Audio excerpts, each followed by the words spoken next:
40%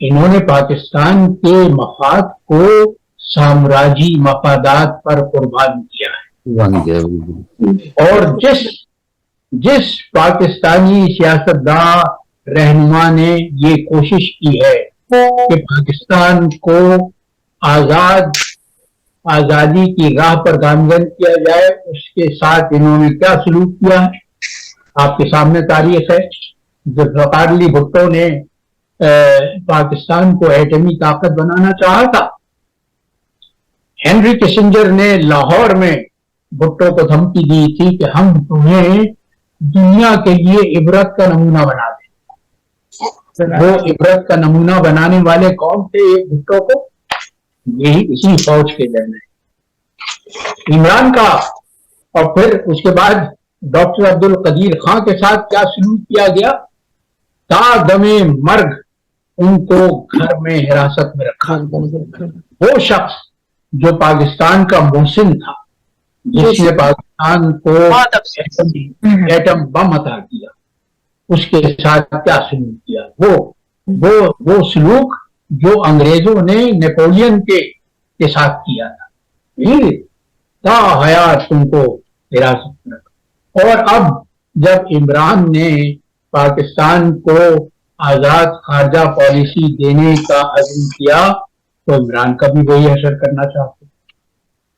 تو اب پاکستان کے عوام کو یہ فیصلہ کرنا ہے کہ وہ غلام بن کر رہیں گے یا آزاد بن کر رہیں گے۔ تو دیکھیے، عمران کو جو خراج تحسین پیش کیا جاتا ہے وہ بالکل درست ہے، اس لیے کہ عمران کے لیے سیاست اقتدار حاصل کرنے کا وسیلہ نہیں ہے، عمران کے لیے سیاست ایک مشن ہے۔ میں نے اپنی بار شناسائی جو میں نے پاکستان کی تاریخ بنانے اور بگاڑنے والوں کے خاکے لکھے ہیں، اس میں عمران کا خاکہ نہیں لکھا تھا، اس لیے کہ یہ کتاب آج سے 12 برس پہلے لکھی گئی تھی۔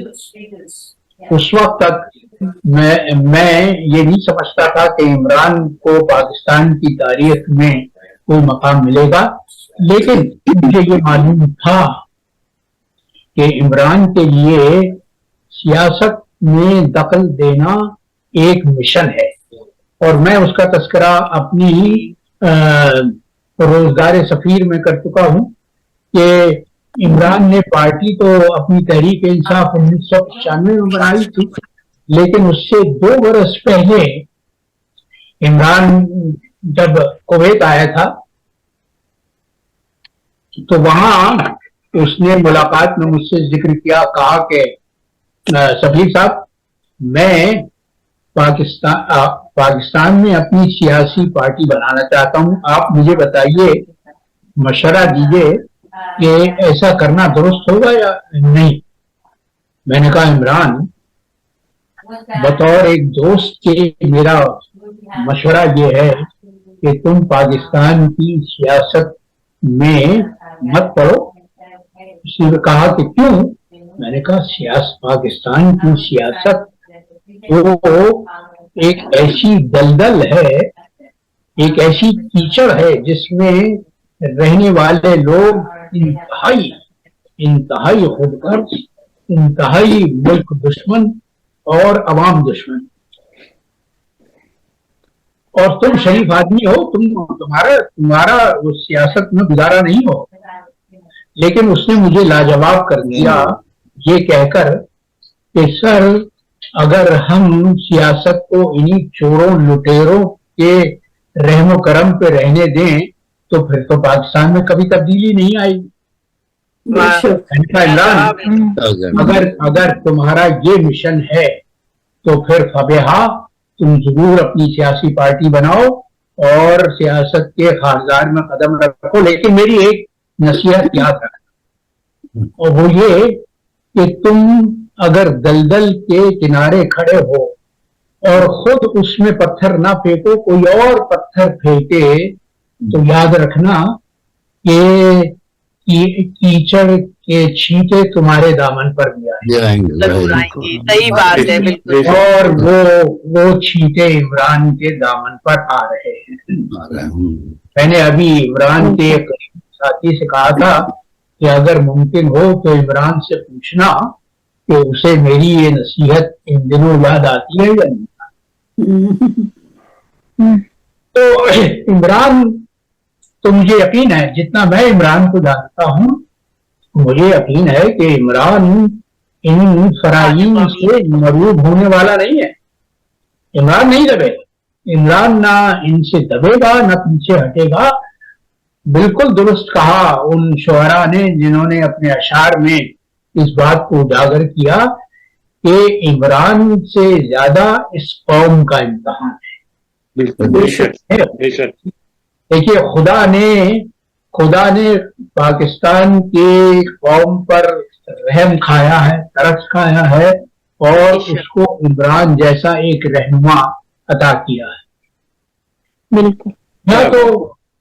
یا تو ہندوستان کے مسلمانوں کو قائد اعظم محمد علی جناح سے جیسا رہنما ملا تھا، یا اب 75 برس بعد پاکستان کے مسلمانوں کو، پاکستان کی قوم کو عمران جیسا دیانتدار اور کھرا رہنما ملا ہے. اس میں کوئی شک نہیں. میں کہتا ہوں کہ محمد علی جناح میں اور عمران میں بے انتہا مماثلت ہے، بے شک بے شک بے شمار رفتار مشترک ہے. دیکھیے محمد علی جناح کو ہم نے قائد اعظم کا لقب دیا اور بالکل درست دیا، لیکن وہ خراج تحسین جو محمد علی جناح کے دشمنوں نے دیا وہ اصل قیمت رکھتا ہے. آپ کو یاد ہوگا کہ 1946 میں کیبنٹ مشن نام کا ایک وقت ہندوستان بھیجا گیا تھا جس میں اس وقت کی برطانوی کابینہ کے 30 اراکین شامل تھے. اور وہ پلان لے کر آئے تھے جسے مسلم لیگ نے منظور کر لیا تھا لیکن کانگریس نے رد کر دیا تھا. اس کیبنٹ مشن کے ایک رکن نے قائد اعظم محمد علی جناح کو جو خراج تحسین پیش کیا تھا وہ میں کہتا ہوں کہ سنہرے الفاظ میں لکھنے کے قابل. اس نے کہا تھا mister Jinnah is so honest that none can purchase him. He is so bold that none can intimidate him. He is so upright that none can mislead him. اور یہی خصوصیات منو ان عمران خان میں پائی جاتی ہے. عمران اتنا دیانتدار اور کھرا ہے کہ اس کے خلاف کوئی جب کرپشن کا کوئی نہیں ملا، کوئی بہانہ نہیں ملا تو توشہ خانے کا حوا کھڑا کر دیا گیا. اس کے بعد جب وہ توشہ خانہ میں بھی کچھ نہیں ملا تو سائفر کا ایک شاخسانہ قرار دے دیا گیا. تو وہ کھڑا ہے، دیانتدار ہے اور وہ جرأت مند ہے، اس لیے وہ جرنیلوں کے تمغوں سے یا ان کی وردیوں سے مرعوب ہونے والا نہیں ہے. اور وہ اپنے مشن پر اس کا ایمان اتنا صادق ہے، اتنا سچا ہے کہ کوئی اسے گمراہ نہیں کر سکتا. بالکل. قائد اعظم خوش نصیب تھے کہ اس وقت کہ ہندوستان کے مسلمانوں کی اکثریت نے ان پر اعتماد کیا، ان پر بھروسہ کیا اور ان کی قیادت کو تسلیم کرتے ہوئے ان کی رہنمائی میں ایک آزاد وطن حاصل. قائد اعظم کے دشمن 3 تھے، 3 محاذوں پر قائد نے جنگ لڑی تھی. ایک کانگریس جو تقسیم کو نام ہی نہیں سننا چاہتی تھی. دوسرے جو انگریز حکمراں تھے اس لیے کہ وہ ہندوستان کو ایک اکائی کی صورت میں چھوڑنا چاہتے تھے تاکہ دنیا کو دکھا سکیں کہ ہندوستان ایک اتنا بڑا ملک کس طرح کامیابی سے جمہوریت کی راہ پر گامزن ہو سکتا ہے. اور تیسرے مخالف تھے قائد اعظم کے وہ علماء دین جن کے نزدیک وطنیت کا کوئی تصور نہیں تھا. وہ یہ کہتے تھے کہ اسلام تو ملت کا نام ہے، اسلام میں وطنیت کا کوئی تصور نہیں۔ اور عمران کے مخالف بھی تین ہی ہیں۔ عمران کے مخالف کون ہیں؟ ایک تو وہ چور لٹیرے سیاستداں جن کے لیے اقتدار کا حصول صرف ملک کے وسائل کو لوٹنا اور اس لوٹی ہوئی دولت کو بیرون ملک جمع کرنا۔ دوسرے عمران کے مخالف کون ہیں؟ وہ اشرافیہ، وہ جرنیل جو اپنے آپ کو فرنگی راج کا جانشین سمجھتے ہیں۔ اور تیسرے عمران کے دشمن کون ہیں؟ وہ ملا ڈیزل جیسے دین فروش لوگ، ہے نا؟ تو عمران صحیح معنوں میں قائد اعظم کا جانشین ہے۔ اس وقت قائد اعظم کی آواز پر لبیک کہنے والے مسلمان اکثریت میں تھے۔ آج یہ دیکھنا ہے کہ عمران کی آواز پر، عمران کی للکار پر لبیک کہنے والے پاکستان کے اکثریتی عوام ہیں یا نہیں ہیں۔ میں نے آپ کا بہت وقت لے لیا، یہ امتحان اس قوم کا ہوتا رہے گا۔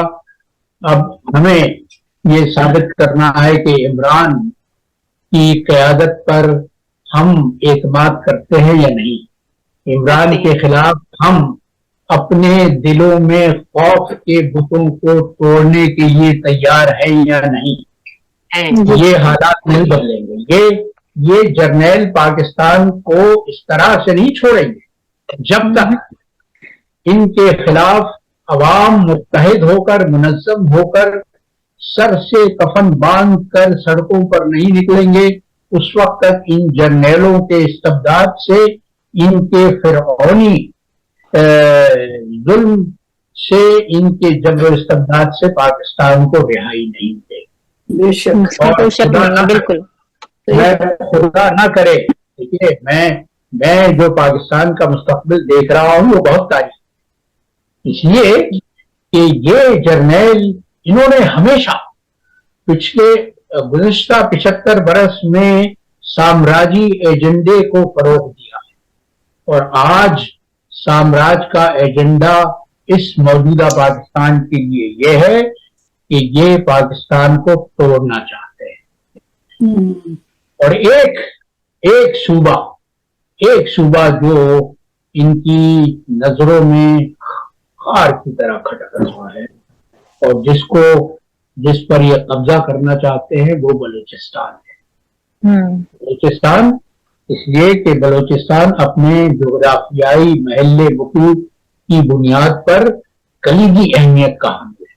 معدنیات وغیرہ سامراج بلوچستان میں کیوں بیٹھنا چاہتا ہے؟ بلوچستان پر قبضہ کر کے ایک تو وہ اس منصوبے کو، چین کے اس منصوبے کو جس میں چین نے بڑی سرمایہ کاری کی ہے، سی پیک کا جو منصوبہ ہے اس کو ختم کرنا چاہتے ہیں۔ دوسرے ان کے لیے سب سے بڑا مسئلہ جو اس خطے میں ہے پاکستان کے گرد و پیش، وہ ہے ایران ان کے قبضے میں کسی طرح سے نہیں آ رہا، لہذا ایران کو اپنے زیر اثر لانے کے لیے اور ایران پر اپنا دباؤ بڑھانے کے لیے وہ بلوچستان میں بیٹھنا چاہتے ہیں۔ تو میں دعا کرتا ہوں کہ قوم کی آنکھیں کھل جائیں، اسے ان خطرات کا اندازہ ہو جائے جو اس وقت پاکستان کے سر پر منڈلا رہے ہیں۔ دشمن بیرون ملک تو ہے ہی، لیکن دشمن، سب سے بڑے دشمن خود گھر کے محافظ اندر بیٹھے۔ بالکل ان سے جب تک نجات پاکستان کو ترقی کی شاہراہ پر گامزن کرنے والا عمران بھی کچھ نہیں کر سکے گا۔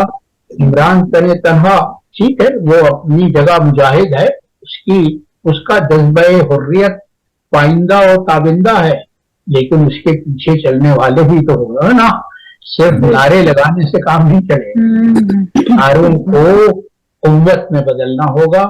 اور ایک جو تاریخ ہمیں سبق دیتی ہے وہ یہ کہ ایک بار جب عوامی ریلا سڑکوں پر نکل آئے تو دنیا کی کوئی قوت اس کی مزاحمت نہیں کر سکتی. بے شک صحیح بات. بے شک. تو علاج آپ نے بتایا ہے. اس طرح آپ کی سماعتوں کا امتحان لینے کے بعد چلیے میں آج میں نے عمران کی سالگرہ پر ایک 4 مصرے کہے ہیں کہ حریت کا ہے قافلہ سالار. حریت کا ہے قافلہ سالار وہ جو عمران ایک ہے بیدار. واہ. حریت کا ہے قافلہ سالار وہ جو عمران ایک ہے بیدار. کہ ملت فروش دشمن ہے. ملت فروش دشمن ہے.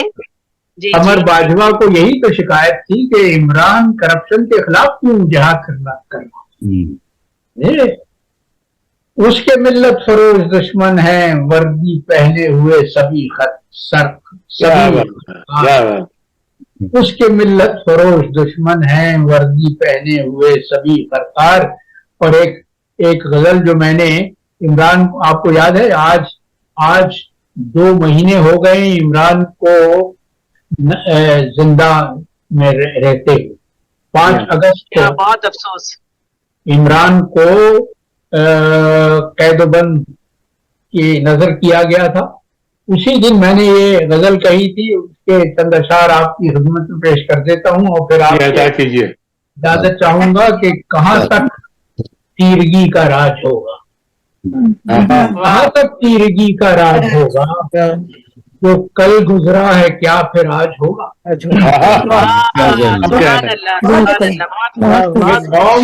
یہ قوم اس کی بدنصیبی یہ ہے کہ یہ اپنی تاریخ کو یاد نہیں رکھتی. آج جو کچھ عمران کے اور تحریک انصاف کے خلاف ہو رہا ہے وہ 1978 میں وہی منو ان مجیب الرحمان اور شیخ مجیب الرحمان اور عوامی لیگ کے خلاف. بالکل صحیح بالکل صحیح. اس کے نتیجے میں ہم نے آدھا ملک گنوایا. اب یہ جو بچا کچا پاکستان ہے اس کو تو دوسرا مشرقی پاکستان نہ بننے دیا جائے. تو کہاں تک تیرگی کا راج ہوگا جو کل گزرا ہے کیا پھر آج ہوگا. پھر سنیے کہ جسے تو نظر زندہ کر رہا ہے جسے تو نظر زندہ کر رہا ہے کے سر پہ کل پھر تاج ہوگا. انشاءاللہ زندہ کر رہا ہے اسی کے سر پہ کل پھر تاج ہوگا. اور مجھے مصلوب کر کے شاد مت ہو. یہ عمران کہہ رہا ہے ان فرعونوں سے مجھے مصلوب کر کے شاد مت ہو مقلد کل میرا حلاج ہوگا.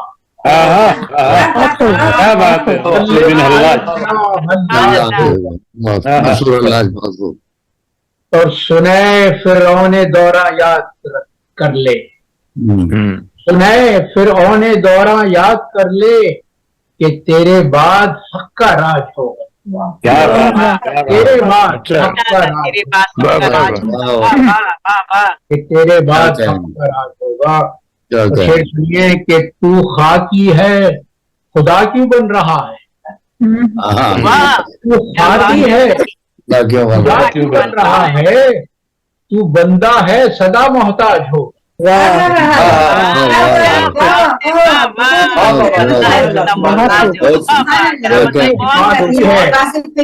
خدا کیوں بن رہا ہے تو بندہ ہے سدا تو بندہ ہے سدا محتاج ہوگا. اور سر مقطع ہے کہ یزید ہارے گا جب بھی کربلا ہو. ہارے گا جب بھی کربلا ہو حسین ہر رز میں سرتاج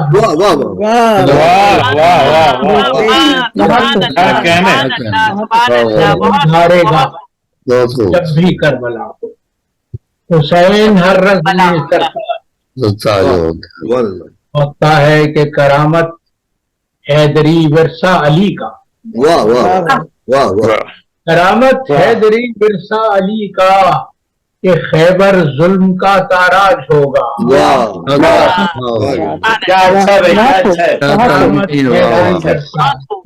خیبر ظلم کا تاراج، خیبر ظلم کا تاراج ہوگا، کیا کہنا. کہاں تک تیرگی کا راج ہوگا. وہ کل گزرا ہے کیا پھر آج ہوگا. بہت بہت شکریہ. اور دیکھیے میں گھڑی کی طرف دیکھ رہا ہوں تو 3 گھنٹے ماشاءاللہ ہو چکے ہیں، اور جس صبر و استقامت سے یہ محفل جمی رہی ہے اس کے لیے میں اپنی بہن تبسم محسن علوی کو تمام تر خراج عقیدت پیش کرتا ہوں. بہت شکریہ کرامت بھائی. بہت اچھی ہمارا تو دل جی ہر پروگرام میں ہمارا دل چاہتا ہے کہ آپ کی خوبصورت گفتگو بھی سنی جائے اور آپ کی گفتگو سے استفادہ بھی کیا جائے. بہت شکریہ کرامت بھائی آپ کی شرکت کا. میں احمد فراز کی اس نظم پر اختتام چاہوں گی کہ مت قتل کرو آوازوں کو، مت قتل کرو آوازوں کو، تم اپنے عقیدوں کے نیزے ہر دل میں اتارے جاتے ہو. ہم لوگ محبت والے ہیں، ہم لوگ محبت والے ہیں، تم خنجر کیوں لہراتے ہو. شہر میں نغمے بسنے دو، اس شہر میں نغمے بسنے دو، اس شہر میں ہم کو رہنے دو. ہم پالن ہار ہیں پھولوں کے، ہم خوشبو کے رکھوالے ہیں، ہم خوشبو کے رکھوالے ہیں. تم کس کا لہو پینے آئے، تم کس کا لہو پینے آئے، ہم پیار سکھانے والے ہیں، ہم پیار سکھانے والے. اس شہر میں پھر کیا دیکھو گے، اس شہر میں پھر کیا دیکھو گے، جب حرف یہاں مر جائیں گے، جب حرف یہاں مر جائیں گے، جب تیغ پہ لے کٹ جائے گی، جب شیر سفر کر جائے گا. جب قتل ہوا سر سازوں کا، جب قتل ہوا سر سازوں کا، جب کال پڑا آوازوں کا، جب کال پڑا آوازوں کا، جب شہر کھنڈر بن جائے گا، پھر کس پر سنگ اٹھاؤ گے. اپنے چہرے آئینوں میں جب دیکھو گے ڈر جاؤ گے، اپنے چہرے آئینوں میں جب دیکھو گے ڈر جاؤ گے. سامعین آپ سب کی آمد کا بے پناہ شکریہ. تبسم بہن ایک چلتے چلتے میں یہ اپنے دوستوں کو بتا دوں کہ میری کتاب بار شناسائی جو پاکستان کی تاریخ بنانے اور بگاڑنے والوں کے خاکے پر شامل تھی، اس کے 4 ایڈیشن ختم ہو چکے ہیں. ماشاءاللہ 5واں ایڈیشن آ رہا ہے، لیکن وہ ترمیم شدہ ایڈیشن ہوگا. اس کے لیے میں نے ابھی 2 دن پہلے عمران کا خاکہ مکمل کر کے پبلشر کو بھیجا ہے. تو اگلے چند ہفتوں میں وہ 5واں ایڈیشن آ جائے گا عمران کے خاکے کے اضافے کے ساتھ. اور اس میں میں نے دیباچہ بھی لکھا ہے کہ عمران اس عہد کی اس وقت کی ضرورت کیوں ہے. تو یہ بار شناسائی ہے میری کتاب، جس کا ترمیم شدہ ایڈیشن انشاءاللہ بہت جلد ہمیں بھی ملنی چاہیے کتاب. جی یہی تو ہم بھی چاہ رہے تھے. اور سر ہمیں بھی ملنی چاہیے کتاب. اب جب نئی آ جائے گی تب آپ سب کے ساتھ اس کو انشاءاللہ شراکت دار کراؤں گا. آپ پی ڈی ایف بنا کے بھیج دیجیے گا، انشاءاللہ مل جائے گی. پی ڈی ایف مل جائے گی. ہاں نہیں، وہ پی ڈی ایف تو پبلشر خود ہی بنا لے گا، میں اس سے وہ پی ڈی ایف لے لوں گا اور اس کے بعد تمام دوستوں کو بھجوا دوں گا. اور جنہوں نے خاص طور پہ آج شرکت فرمائی ہے ان کے لیے تو بطور تحفہ ہوگا. بس کتاب کو لوگ تحفہ ہی سمجھ کے لینا چاہتے ہیں. بات یہ کیسے ادب جی جی یہ کیسے ادب ہزاروں روپے کا پیسہ کھا جاتے ہیں لیکن یہی تو المیہ ہے کہ 24 کروڑ کی آبادی میں